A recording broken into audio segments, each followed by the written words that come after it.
اعوذ باللہ من الشیطان الرجیم بسم اللہ الرحمن الرحیم۔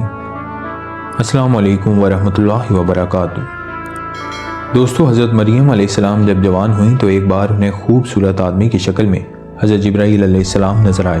چنانچہ قرآن پاک میں اللہ پاک نے ارشاد فرمایا ہے کہ ہم نے روحانی جبرائیل بھیجا، وہ اس کے سامنے ایک تندرست بشر بن کے ظاہر ہوا۔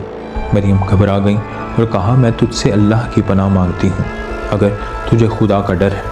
جبرائیل علیہ السلام نے کہا، میں انسان نہیں بلکہ میں تو تیرے رب کا بھیجا ہوا ہوں تاکہ تمہیں میں ایک ستھرا بیٹا دوں۔ بولی، یہ کیوں کر ہوگا؟ مجھے تو آج تک کسی آدمی نے ہاتھ تک نہیں لگایا، نہ میں بدکار ہوں۔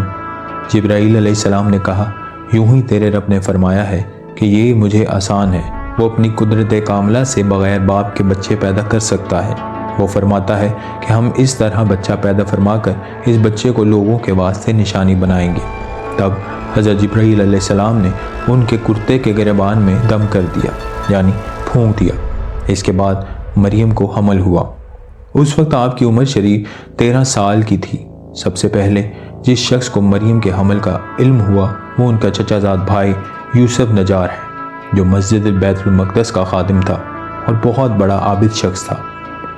اس کو جب معلوم ہوا کہ مریم حاملہ ہیں تو نہایت حیرت ہوئی۔ وہ چاہتا تھا کہ ان پر تہمت لگائے تو ان کی عبادت، زہد و تقویٰ اور ہر وقت کا حاضر رہنا، کسی وقت بھی غائب نہ ہونا یاد کر کے خاموش ہو جاتا تھا، اور جب حمل کا خیال کرتا تھا تو ان کو بری خیال کرنا مشکل نظر آتا تھا۔ بالآخر اس نے مریم سے کہا، میرے دل میں ایک بات آئی ہے، ہر چند چاہتا ہوں کہ زبان پر نہ لاؤں، مگر اب صبر نہیں ہوتا۔ آپ اجازت دیں کہ میں کہہ گزروں تاکہ میرے دل کی پریشانی دور ہو جائے۔ حضرت مریم نے کہا، اچھی بات ہے، کہو تو۔ اس نے کہا، اے مریم، مجھے بتاؤ، کیا کھیتی بغیر بیج، درخت بغیر بارش کے اور بچہ بغیر باپ کے پیدا ہو سکتا ہے؟ حضرت مریم نے فرمایا کہ ہاں، تجھے معلوم نہیں کہ اللہ تعالیٰ نے جو سب سے پہلی کھیتی پیدا کی اور درخت اپنی قدرت سے بغیر بارش کے اگائے، کیا تو یہ کہہ سکتا ہے کہ اللہ تعالیٰ پانی کی مدد کے بغیر درخت پیدا کرنے پر قادر نہیں؟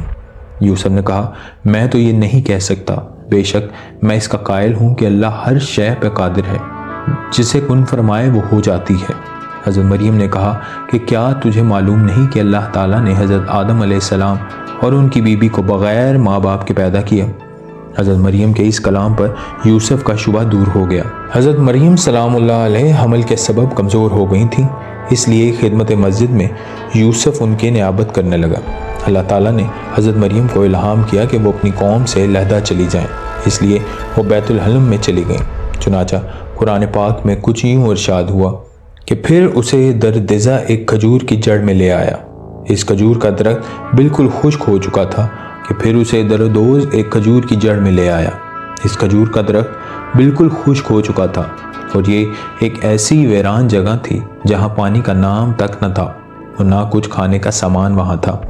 ایسی جگہ پہنچ کر آپ نے خشک کھجور کی درخت کی جڑ سے ٹیک لگائی اور فضیحت کے خیال سے فرمایا، ہائے، کسی طرح میں اس سے پہلے مر گئی ہوتی اور بھولی بسری ہو جاتی۔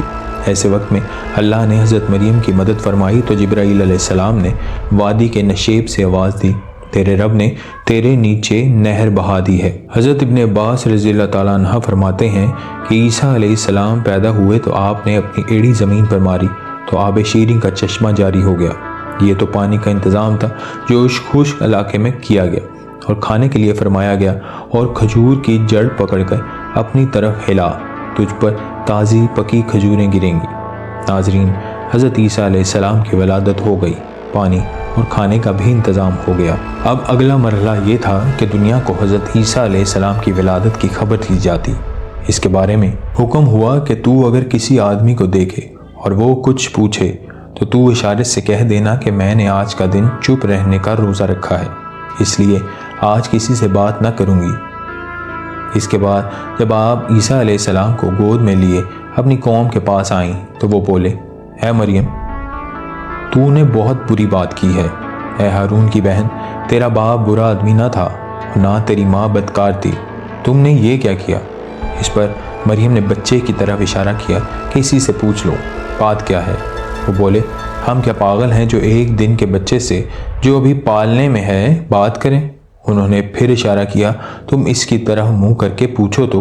لوگوں نے بچے کو مخاطب کر کے پوچھا تو حضرت عیسیٰ علیہ السلام پہلے دن ہی بول اٹھے، میں اللہ کا بندہ ہوں، اس نے مجھے کتاب دی اور مجھے نبی بنایا اور مبارک بنایا۔ میں نبی ہوں اور مجھے نماز و زکوٰۃ کی تاکید فرمائی کہ جب تک جیوں، اور مجھے اپنی ماں سے اچھا سلوک کرنے والا اور مجھے زبردست بدبخت نہ بنایا، اور سلامتی ہو مجھ پر جس دن میں پیدا ہوا اور جس دن زندہ اٹھایا جاؤں گا۔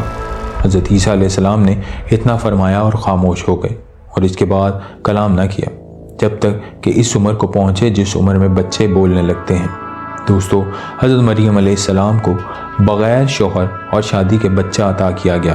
یہ قدرت کاملہ کی نشانیوں میں سے ایک ہے، وگرنہ قانون اس کے برعکس ہے۔ مگر ایک اہم بات یاد رکھنے کی ہے کہ اللہ پاک کسی بھی قانون کی پابندی سے پاک ہے، بلکہ تمام قوانین قدرت اس کے بنائے ہوئے ہیں۔ وہ چاہے تو ہر عورت کے ہاں اولاد بغیر شوہر کے پیدا ہونا شروع ہو جائے، اور اگر نہ چاہے تو تمام دنیا مل کر بھی ایسا نہیں کر سکتی۔ اللہ پاک ہمیں اپنے والدین کی خدمت کرنے کی توفیق عطا فرمائے، آمین۔